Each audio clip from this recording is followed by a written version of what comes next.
Hello everyone, ඉන්ෆීසර් තුලින් අදත් අලුත් vlog එකක් හැමෝම බලනවා ඇති. vlog එක පටන් ගත්ත ගමන්ම අපි මේ හැමෝම කොහෙද යන්නේ කියලා.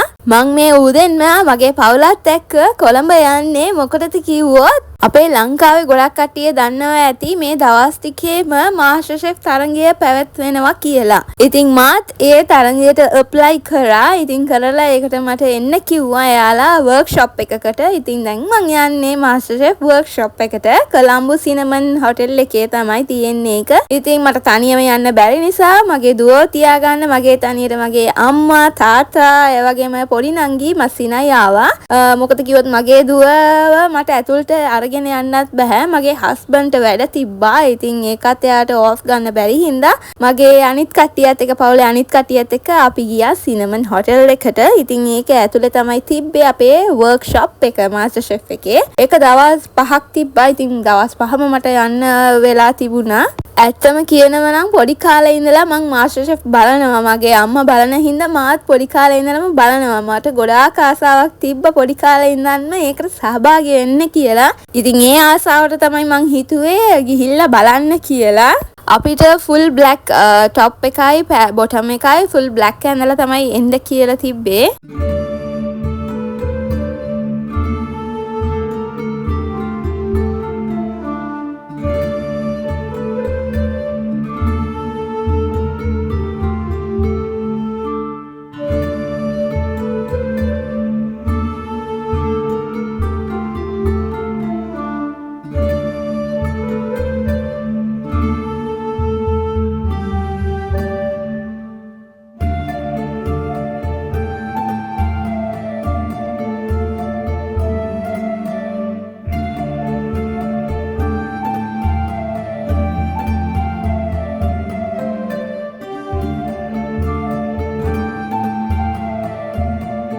ඇත්තටම කියනවා නම් මට ඇතුළට යනකම්ම ගොඩාක් බයක් තිබුණා හිත ඇතුලේ. ඒ වගේම ආසාවක් තිබුණා. ඉතින් මුණ දීලා බලන්න මේ වගේ මං මේ ෆස්ට් ටයිම් මේ විදිහට මං කම්පිටිෂන් එකකට සහභාගී වෙන්න යන.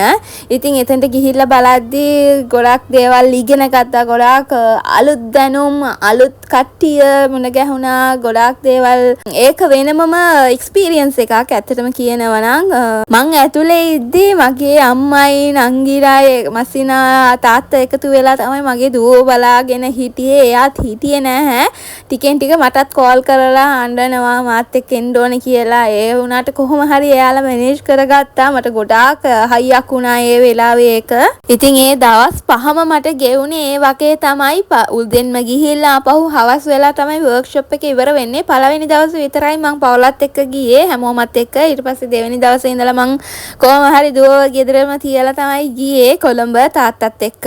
මේ මාස්ටර් ෂෙෆ් තරඟයට සහභාගී වෙන්න යද්දී මට මගේ දෙවෙනි බබව ලැබෙන්න ඉන්න මාස 5ක් විතර වෙනවා. ඒ වුණාට ඒ ආසාව හින්දා මං කොහොම හරි හැම දෙයක්ම දරාගෙන කොහොම හරි ගියා. මං විතරක් නෙමෙයි එතනට ආපු ගොඩාක් තරඟකරුවන් ඒ වගේ සැක්‍රිෆයිසස් ගොඩාක් කරලා තමයි එතනට ආවේ. ගොඩාක් කට්ටියගේ ස්ටෝරි කිව්වා හැම ඉතින් ඒවා අහගෙන හිටියා. මං ගොඩාක් කට්ටියගේ ස්ටෝරීස් එක්ස්පීරියන්සස් ගොඩාක් දේවල් ෂෙයා කරගත්තා හැමෝම. ඉතින් මේ පළවෙනි දවසේ වර්ක්ෂොප් එකේ ඉවර වෙලා ගෙදර යන ගමන්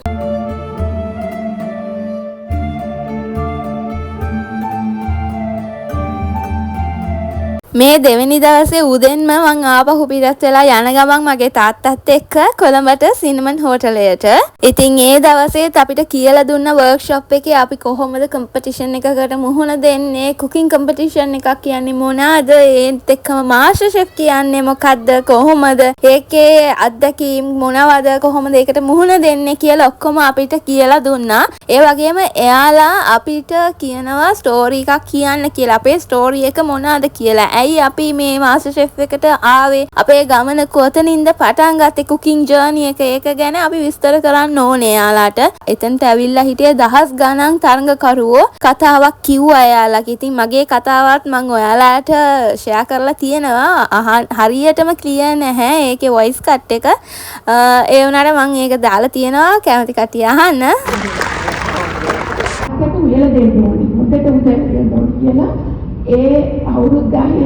මේක වෙන තරඟකාරියෙක්ගේ ස්ටෝරි එකක්. මගේ එකක් තියෙනවා අහන් ඉන්නකෝ. අවුරුදු 24 මං බඳිනවා.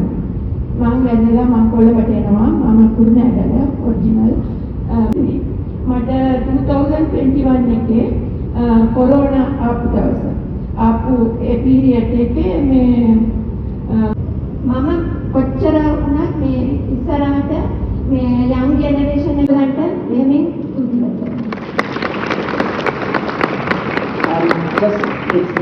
I hate doing this to you guys with the timer, but everything you do on MasterChef is time.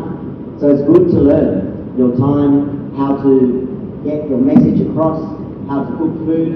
I don't want to do this for the whole. You've learned something from that. Please. Hello everyone, I'm Fatima Ifa from Negambu. I'm a housewife. So I have to say why I am here at MasterChef. Before saying that, I am a person that is reserved, not talking much with everyone. Even my family members, they say I am the one who is always silent. That's a thought, even in my school like that. Because of that, yesterday I did. I wanted to share that what happened yesterday. I was after the lunch break, when we observed the lunch break, when I was leaving from here, I thought of going home itself.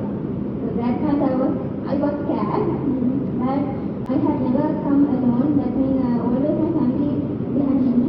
So yesterday also I came here with my mom, dad, my daughter, my sister, and my husband also came because to pamper my daughter. She's 7 years old. She doesn't stay without me. So yesterday she was saying she also wanted to come inside. She was crying outside.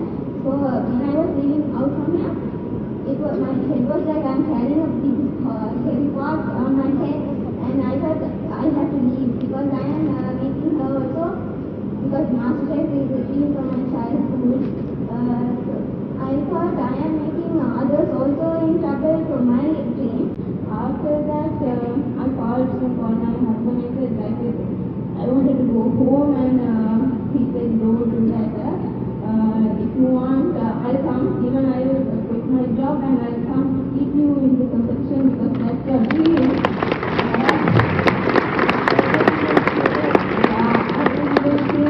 My biggest strength, I wanted to say, before I fight with these contestants in this competition, I'm fighting with my own self to get me out and stand here, and I'm very happy today.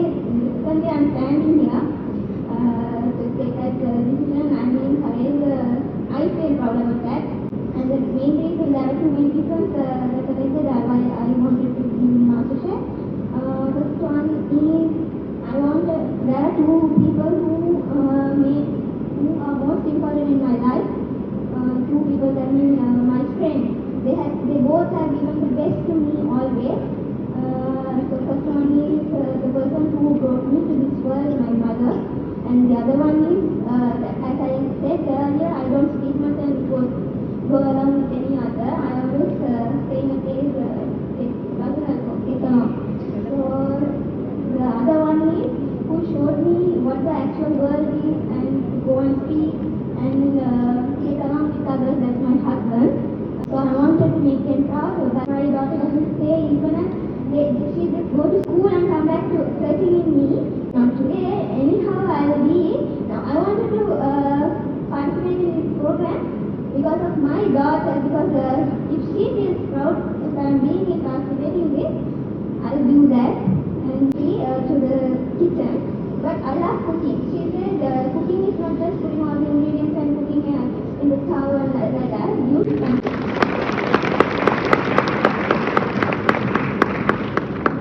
මම මෙච්චර ලොකු සෙනගක් මැද කතාවක් පවතු පළවෙනි දවස තමයි ඒක. ඇත්තටම මගේ ඒ වෙලාවේ ඇඟ සීතල වෙලා එච්චරටම වෙවුලනවා, සීතල බය වෙලා.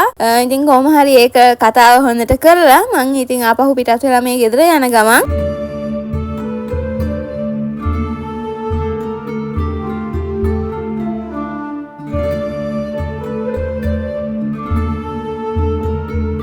මේ ආපහු අනිත් දවස උදේ එදත් උදෙන්ම මං ආවා කලින්ම.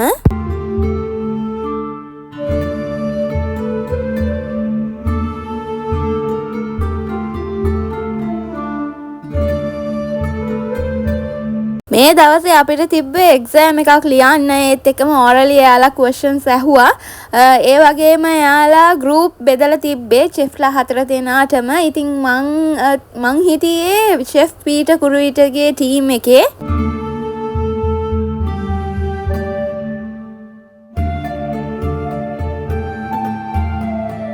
මේක ඊටත් පහුවෙනිදා උදේ මේ දවසේ තමයි අපිට රිසල්ට් එක දෙන්නේ. කලින්ම එන්න කියලා තිබ්බා. ඉතින් උදේම මං ගියා.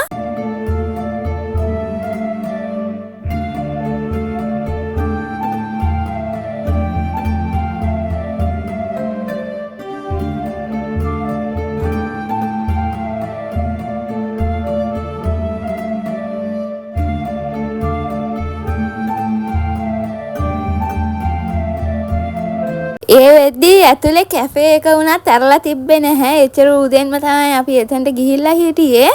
මට අමතක වුණානේ ඔයාලත් එක්ක මං මොනවාද මගේ ස්ටෝරි එකට කිව්වේ කියලා ඔයාලත් එක්ක ෂෙයා කරගන්න.